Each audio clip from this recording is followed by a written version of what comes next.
afternoon. My name is Joseph Lloyd and I source cars for people on a professional basis, hence the name of my channel, Lloyd Vehicle Consulting. 4 years ago, I was asked to come up with a series of videos that were filmed inexpensively. We don't use digital cameras, we don't use fluid head tripods, we don't use shotgun microphones, we wear tatty shirts, we just use a phone, but we look at cars that you can buy for a budget up to £1,000 only, and we very much enjoy ourselves. These are cars that might be in cosmetically bad condition. You might see oil leaks, rattly dashboards and cosmetic imperfections, but we go all over the country and we find these very inexpensive cars that you all seem to enjoy watching.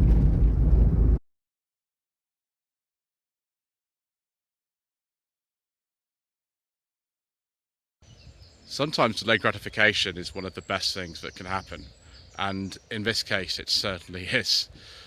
This is a 1995 Daewoo Espero 2-litre CDXi, and if you think, well, it looks just like the one that Ian Seabrook from the HubNut channel drove in 2021, that's because it is. It's exactly the same car.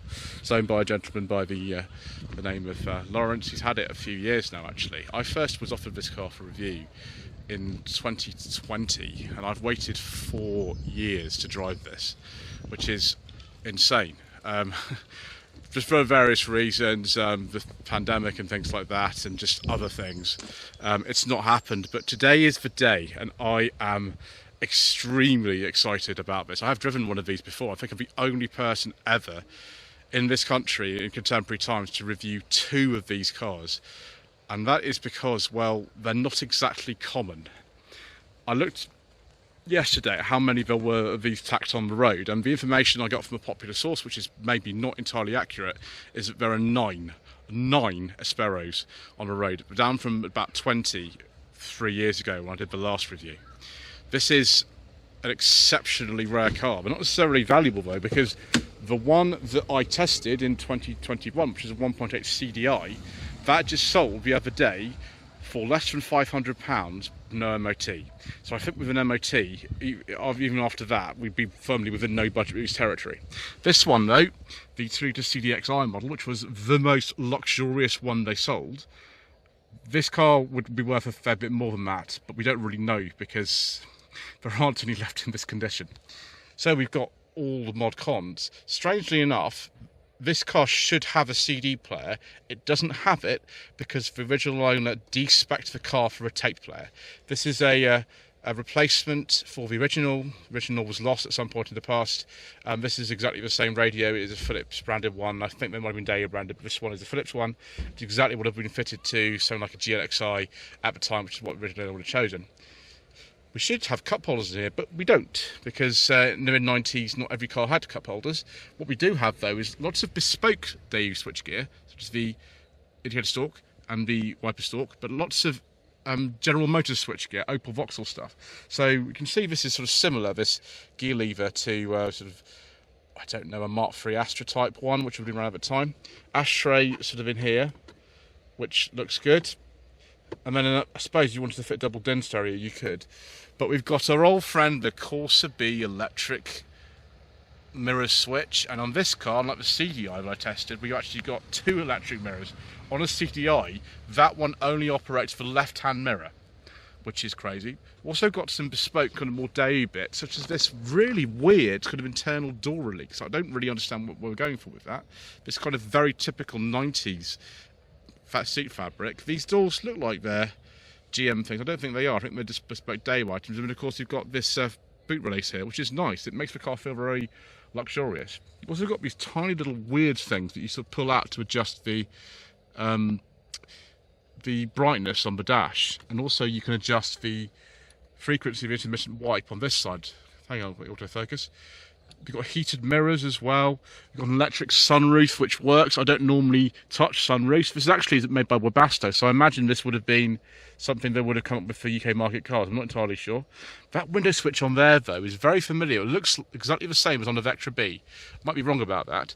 Seats are actually really comfortable, and this car has done 24,000 miles. So In the time since Ian Seabrook drove it, which was July 2021, it's covered not a lot of miles. In fact, about 3,000 miles in 3 years, which is no, not a lot, because this car is not used apart from in the summer and for things like shows, and we're very grateful to have such a nice example. The gentleman who bought this car new in September 1995, it's not like one of the very first that were brought in, because the car was introduced in this country in January 1995. It's not one of the very first, so he wouldn't have got his free end plate replacement car, which is what the first 1,000 people who bought these on end plates would have got. I know, there are lots of things you could get with the Daewoo back in the day. He actually saved up some money and paid cash for this car as a retirement gift to himself, down in Southend, and it was in his ownership until very, very recently actually. Lawrence, who has this car, is only the third owner. So we get in the back of here. There's loads of room actually. These would have been very good as taxis. I don't think I remember seeing them in this country as that, because they were only sold in this country for less than 3 years, so not much opportunity to actually remain in that way. But yes, loads of room, much more than something like a Mark II Cavalier. Now, since I did my review on this, and Ian Seabrook did his, both in 2021, I've had a bit more information crop up about this car, and what I believe is the case is this car, it is based on that platform of the Mark II Cavalier, but it's heavily revised and re-engineered, principally using bits from a Daewoo Nexia, which was Daewoo's version of the Mark II Astra. So, is it a Mark II Cavalier underneath? Is it a Mark II Astra? I think it's a combination of both, but re-engineered by Daewoo. I think that's what I'd say. Again, these window switches, I think they're the same as Mark III Cavalier or Vectra B. Same interior door handles. I like this fabric actually. This fabric is quite nice. I wish it was a leather interior, particularly a beige leather interior, but this is good. This is very luxurious. And we've got the ski bag. Here we go. Take that out. Take this out, and here it is. Just unroll that carefully. Yes. If you want to go to Grindelwald, this is the car for you. If anybody has ever gone to Grindelwald or somewhere else and skiing in the Daewoo Espero, let me know, because I don't think I would personally have thought one of these was like that. Got speakers in the back and a nice carpeted parcel shelf. Perfect for a Panama hat on a day like today. Weird sort of window treatment here. We've actually got 4 different windows on the side of the car. Obviously that's dealt with stability. It's very sort of, I'd say, sort of cab forward design. It was originally a proposal for what became Citroen's Antia, replacement of the BX in the late 1980s. But Citroen put 2 designs forward. One was designed in-house that they eventually went for the Antia, and Bertone also did one. And either Bertone sold this to Daewoo, or Daewoo approached Bertone, said, do you have anything for this market segment? I'm not entirely sure. I've heard different things about that, but yeah, so this was originally a Citroen design, but Daewoo obviously modified it to their own specification, and it's worked out well. We've got some nice grab handles. We've got these material. Oh, yes, that's wonderful, viewers. We've got the high-level seat belts. They look like they're out of a Mark III Cavalier, don't they? The sort of setting on there. It's pretty comfortable in here. I like it. Why I am remotely surprised about the fact that I like this, I don't know. We've got some very, very small bits of corrosion like that on this car. They are going to be addressed, because this is as close to Concours as I've ever seen one of these. And I don't think there are any as good, particularly because this is one of only 9 on the road.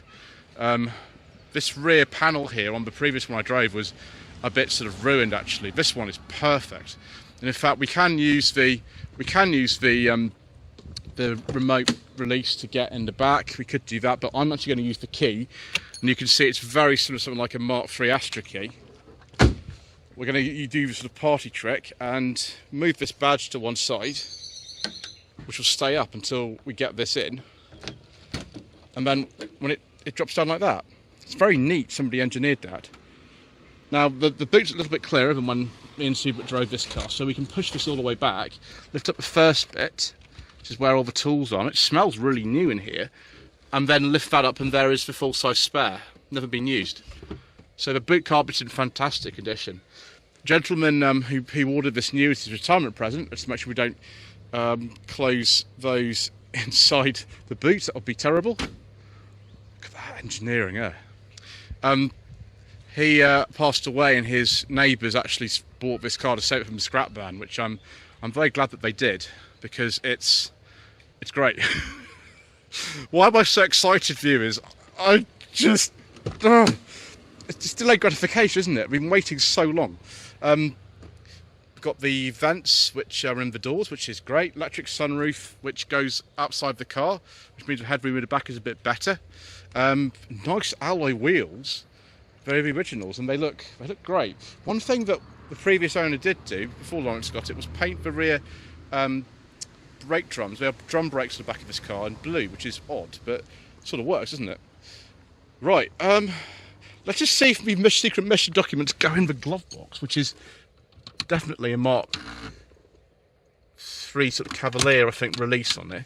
I'm not sure they are, honestly. No, not. Also, the air conditioning works on this, which is great. This steering wheel was what all UK cars had. I think you could get a 3-spoke one in some other markets, but this is what we got. And you didn't get like a rear tailgate spoiler or a high-level brake light on this either, which is a shame because it would look great like that. Let's have a look at under the bonnet, shall we? So, General Motors Family 2 engine, as you can see from the sort of wavy rocker cover on top of here, generating this application about 115 horsepower. I've also heard 110, but we'll go with what Ian Seabrook said, which is 115 horsepower. So similar engine to used in the Mark II Cavalier, unsurprisingly, not the SRO 130 engine, more of a sort of lower end. I think the 2-litre CDXi would have used that, but again, the one Ian Seabrook would have driven some years ago in Luton. So very, very clean engine bay. Lawrence really takes care of this car, and you can see that he does. Ironically, he's got a Halfords battery in here, which and Halfords were the official service partner for Daewoo back in the day, which is mad. Like a lot of the sort of warranty work and servicing was carried out at Halfords for them. And all the sort of exciting stuff that you got, which we'll talk about a little bit more when we go for a drive, because the ownership package on these was one of the main appeals for the car. Really, really bright headlamps, no sort of fading or cloudiness or anything, and really, really shiny bumpers. Our viewers, I'm going to have to just take a seat inside and calm down before we go for a drive, because I'm getting far, far, far too excited about this, after having waited all this time.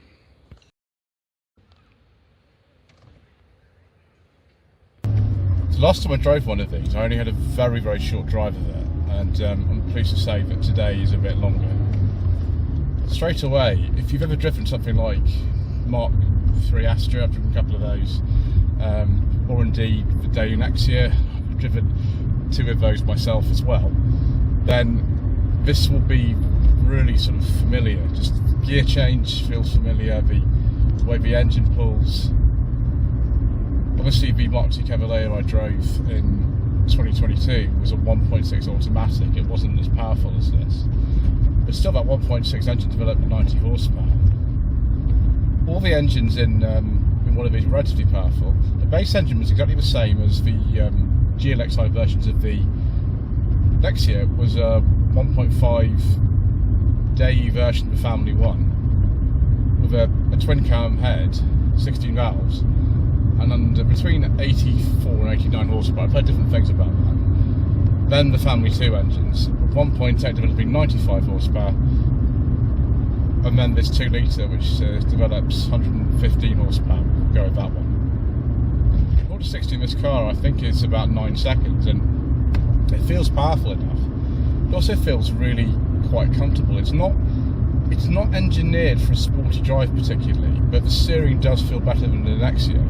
And I do wonder whether this is actually a kind of Mark II Cavalier system as opposed to a Nexia. The Nexia does feel a bit more sort of woolly than this. Having driven 2 of those, I can definitely tell you what they do feel like. But it's very, very comfortable. We've got the air conditioning on because it's a little bit quiet to have the sunroof open, and the air conditioning is beautifully, beautifully cold, which a car that's almost 30 years old is amazing. Gearbox are one of these. They do have a little bit of a sort of notchy feel to them, and this is in really, really nice sort of low mileage form. Even the gate is actually in quite good condition. Brakes feel good despite the fact we've got drums on the back. strangely enough, every single model came with a different engine. The CDXi was the base model, and you could actually get a CDXi at some point without air conditioning. I think when they were launched it wasn't available, but they wanted to introduce something a little bit cheaper, so eventually that got an even more basic model with no aircon, which had a 1.5 engine. The CDI had the 1.8, which is one I previously tested, and then the CDXi's were all this 2-litre engine. The 1.8 and 2-litre engines also got an automatic version, and actually on the back of the car it would say automatic. Earlier on I mentioned the Daewoo ownership experience when these cars were new, which was unique at the time, and it was crazy. Not only were the dealers not franchises, they were actually owned by Daewoo Motor UK, so a lot of these cars had plates from London or Northampton. Occasionally, like this car, this is got an Essex plate on it because the dealer was in, I think, Southend where this car was originally registered, but most of them were on London or Northampton plates because the Daewoo Motor UK company registered a lot of them to themselves. You could either go to, I think, a Daewoo Motor Show, they were called, the showrooms, and get your Espero with a 3-year standard warranty, 3 years AA cover, the courtesy car for when you had any mechanical work. The only thing you had to pay for was tyres. Everything else was paid for 3 years to make it 60,000 miles. You could pay £350 to upgrade to a 5-year warranty. A 5-year warranty in 1995 was something very, very exciting. Prices of these did increase over the course of the model's run. By the end, in 1997, the cars were just under 14,000, but when this one which was new, which was about September 1995, I think they were just over 12,000 for this top of the range model. And when you think about all the stuff you got, the 4 electric windows, the air conditioning, the power steering, this kind of nice, lusty, well-proven Family 2 engine, very, very good value for money. The biggest problems though were, well, the SMMT didn't like what Daewoo were doing. They didn't like the way that there weren't franchises for the manufacturer dealers. They didn't like the way that actually most of the time you'd be servicing your car at Halfords. Yes, Halfords, they were the official sort of after sales partner for Daewoo for quite a while, which is odd. And you go to the showrooms, they're actually very similar to, I don't know, like a Tesla showroom or something like that, and they're very, very advanced. Like you went in there and used a computer configurator to show your ideal model. There were absolutely no salesmen. They were people who were just on a fixed salary. They were not on commission, and there was no haggling. If it said your car was 10,995, your car was 10,995, regardless of exactly what you wanted to pay for it. That's how much it was, and it was a very sort of new concept. Obviously, the next year was a lot more related to the Mark II Astra than this is related to the Mark II Cavalier. This has obviously been significantly changed, and the body's completely different. But they weren't, the newest models in one sense. Obviously, this looks a lot more contemporary on the outside than the next year did. But that experience where you use a computer to configure the car, which is on every single manufacturer's website now. The idea that you don't haggle, which I think is one used by Tesla and some other manufacturers, where the manufacturer itself owns the dealerships, was very, very new, and it eventually disappeared about the time I think the new models came in, which was late 1997 when this car was replaced, although sales continued as far as I'm aware into December 97. And I'm not sure even really in some ways that the Nubera and the Legander replaced this, 2 models replaced it as opposed to just 1, were better than this. I don't know, I've never driven one. I've driven some Nanosis, a couple of those. I'd like to try a Legander and Nubera, but rather like these, there's not many of those left. So will I get a chance to do that, or will I have to wait another 4 years? I don't know, viewers. Answer in the comment section below.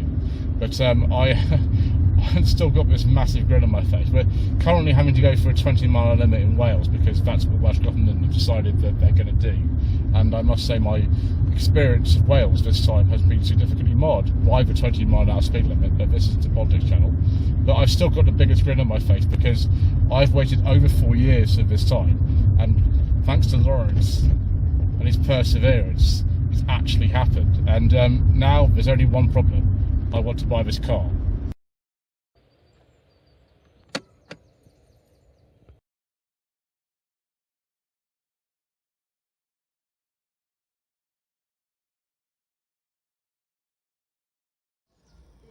So viewers, what can we say about this amazing Daewoo Espero? Well, I'm not sure we necessarily saw the little bit that lit up here where the clock is and things. We might have inserted that at some point, but 4 years I've waited for this and I am not disappointed at all.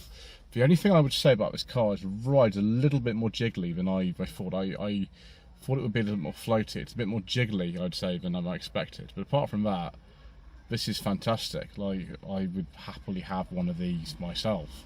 You know, they are exceptionally rare cars, and those that still exist are in the hands of people who are very enthusiastic about them, despite the fact that perhaps they haven't quite had their day in terms of classic status. But I am just overjoyed to have driven this lovely example, owned by a chap who had one of these in his family when he was growing up. And you know, Fesio Exceptional was my concourse section 2021. This is when I first saw it, and you know, it's just been wonderful. Anyway, thank you ever so much indeed once again for watching. Please don't forget to subscribe to the channel, like this video, leave a comment below, and we shall see you again for some more inexpensive motoring.